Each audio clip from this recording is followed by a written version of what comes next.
En dessous de 30, il y a un bruit de soucoupe volante. E.T. téléphone, maison.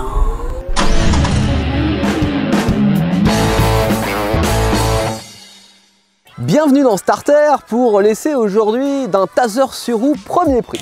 Qui aurait cru il y a 20 ans que Dacia, qui était une marque roumaine, sortirait ça en 2021? En vrai, personne, hein, à part peut-être Renault qui avait racheté 51% des parts de Dacia en 99 et qui s'était fixé comme objectif de sortir 5 ans plus tard une première voiture low cost, la Logan, à 5000 €, et ça a été le premier coup de jus de Dacia sur le marché européen. Quand tu es une marque de grande diffusion et que tu veux retourner le marché, il n'y a pas 36 000 solutions. Il te faut un produit différenciant, il faut évidemment faire jouer les prix, et puis il faut aussi envoyer des fois promener ses investisseurs en leur disant que non, ça sert à rien de faire comme la concurrence, à partir du moment où tu es deuxième, bah c'est déjà trop tard. Et j'ai le pressentiment que cette Dacia Spring sera un peu le deuxième raz-de-marée Dacia, parce que c'est la première voiture électrique petit budget. Et pour moi, c'est une double force. Je vous explique. Je suis père de famille, quarantenaire, 2 enfants, employé. De temps en temps, je vais au bord de la mer parce que mes filles aiment bien, Lucette et Églantine. C'est pas moi qui ai choisi les prénoms. Et il y a 10 ans, on m'a fait acheter un monospace diesel parce qu'on m'a dit que c'était bien. Sauf qu'aujourd'hui, on veut me faire acheter une voiture électrique. C'est soi-disant plus écologique. On va pas mener ce débat-là parce qu'on n'a pas tous les arguments. On sait pas comment seront recyclées les batteries électriques, comment elles sont produites non plus. Les centrales nucléaires, on sait pas ce qu'elles deviendront. Et quelle sera la durée d'une voiture électrique versus une voiture thermique.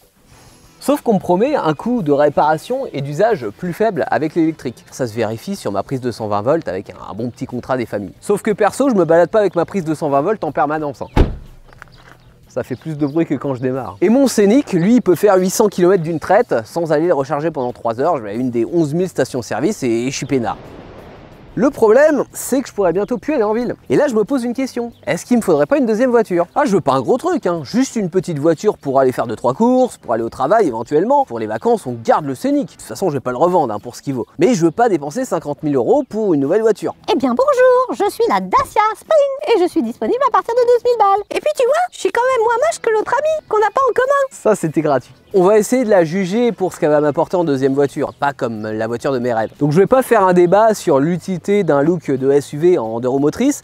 Cela dit, il y a des protections plastiques un peu partout et je trouve que l'intelligence du design Dacia, c'est d'avoir réussi à faire des économies un peu partout sans que ça se voit trop. Je prends par exemple les poignées de porte ou bien les coques de rétroviseur qui sont en plastique ultra basique. Bah, finalement, on peut se dire que ça fait partie un peu du look de baroudeur. C'est comme les arches de roues qui permettent d'élargir les roues qui sont du 14 pouces. Et puis les enjoliveurs, ils sont plutôt stylés aussi. On dirait presque que ce sont des jantes. 3,73 m. Non seulement je vais pouvoir aller en ville, mais en plus je vais pouvoir me garer. Il y a 5 portes. Et puis le coffre. Ça fait combien de TD ça? 3 TD? Ouais, ça va, c'est ce que je prends quand ils sont en promo. Bon, j'ai un peu peur de rentrer depuis que j'ai testé une voiture à Bolloré. Hein. Les contre-portes, c'est dur, mais déjà, elles recouvrent l'intégralité de la surface. Il y a des petites touches de faux chrome. Ça va me faire oublier que l'intérieur est intégralement noir. Alors, cela dit, sur ma voiture à 50 000 € aussi. Hein.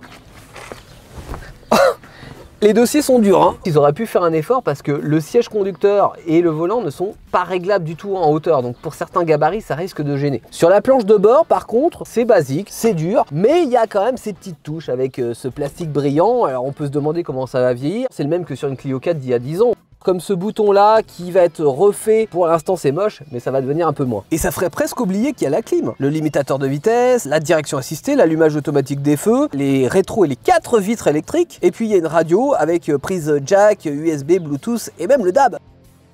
Au niveau de dessus, tu as ce système multimédia de 7 pouces, le radar de recul et la roue de secours. Alors ça, je trouve ça vraiment mesquin parce que en vrai, quand tu es en panne au bord de la route et que tu te dis que t'as pas de la roue de secours parce que t'as pas pris la finition de dessus, t'as le droit d'insulter Dacia.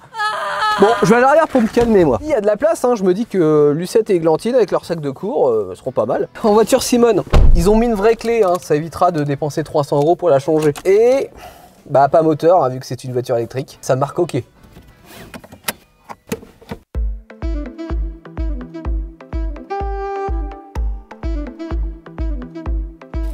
Ah, le rayon de braquage est bon, hein.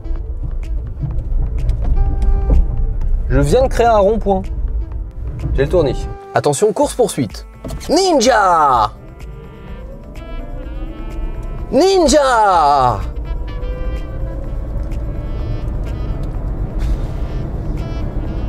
Ouais. Ouais, c'est la police française, quoi. Et c'est là que tu pleures pour les plus de 19 secondes qu'il va te falloir pour passer du 0 à 100. Cela dit, encore une fois, je vais plutôt faire du 0 à 50. Dans cet exercice, ça va. Bon, après, clairement, t'as l'impression de tricoter un pull, hein. On entend quand même pas mal de bruit de roulement et des bruits d'air, mais on n'a pas celui du moteur, donc ça compense. Ça va m'éviter de mettre la radio à fond. Bon là en même temps je peux même pas la mettre, la radio ils m'ont pas filé le code. Quel dommage! Je vais même pas pouvoir écouter ma grande musique préférée. Fais un beat. Écoutez. J'ai aussi testé à 130 km/h compteur, ce qui fait 125 km/h réel, hein, les données pour ça. Ça reste très raisonnable en termes de bruit. Par contre, en termes d'autonomie, ça baisse franchement. On est à 120 km à peu près. Je serais plus à 160 km en usage normal si je mets pas trop le chauffage ou la clim. Bon là, en l'occurrence, il fait chaud, donc je vais mettre la clim. Ça me fait grosso modo 2 recharges par semaine. Ce qui est pas ouf parce que la voiture pèse moins d'une tonne, 970 kg, et elle consomme quand même plus de 23 kWh au 100. C'est un peu comme si je disais j'ai une citadine et elle consomme 8 litres au 100. Au moins je peux suivre mon autonomie sur l'écran que j'ai devant moi, qui est plutôt bien foutu, je trouve, pour une petite voiture économique. Évidemment, ils n'ont pas mis une totale dalle tactile, hein, ça aurait coûté trop cher, mais le petit écran, il y a toutes les informations que je veux. À gauche, on a l'économètre pour savoir si je conduis comme un bourrin ou si je suis en récupération d'énergie. Et puis à droite, on a une petite jauge qui m'indique que là, je vais devoir m'arrêter à la borne de recharge. Ça va me laisser le temps de télécharger l'appli qui va bien et de savoir sur quelle borne je vais pouvoir me recharger. Je vais passer me prendre un bouquin aussi parce que je pense que je vais avoir du temps. Alors, comment c'est-il qu'on fait? Sélectionner le point de charge.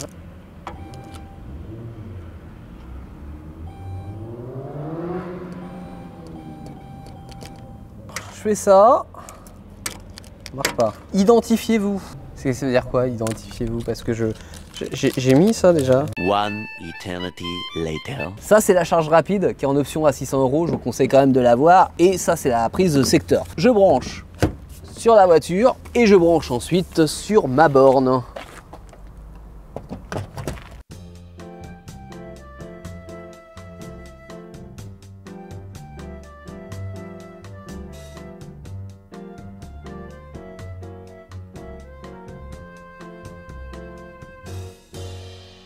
Si je prends l'option charge rapide, c'est minimum 5 heures pour une recharge complète et si je la prends pas, c'est quasiment 13h30 sur prise secteur à la maison. Voici la triste réalité d'un utilisateur d'une voiture électrique en 2021. Je pense que c'est sur ça qu'on va conclure. Le bilan est pas si mauvais que ça, c'est-à-dire qu'elle fait ce qu'on lui demande. Elle est simple, efficace, pas chère.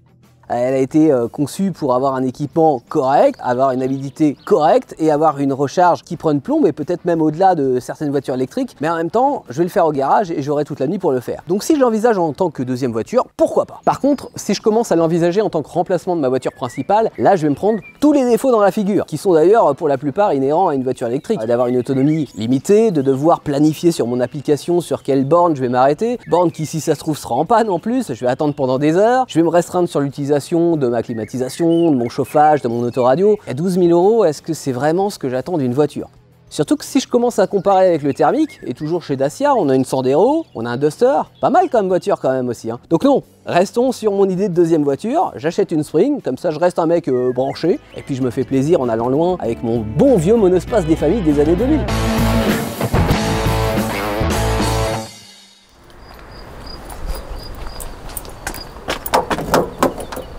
Quoi? Ah, vous croyez vraiment que je roulais en scénic? Non, non, tout cela n'était qu'un jeu d'acteur. C'est comme je suis pas quarantenaire non plus. C'est peut-être les cheveux blancs qui vous font dire ça. Non, c'est vrai que j'achète encore des voitures, pas des aspirateurs. Celle-ci est une 205 GT de 87. C'est pas mal, hein, petite citadine péchue qui consomme que 8 litres au 100. Abonnez-vous à la chaîne de Starter, vous allez voir, on est pas mal ici. Ciao.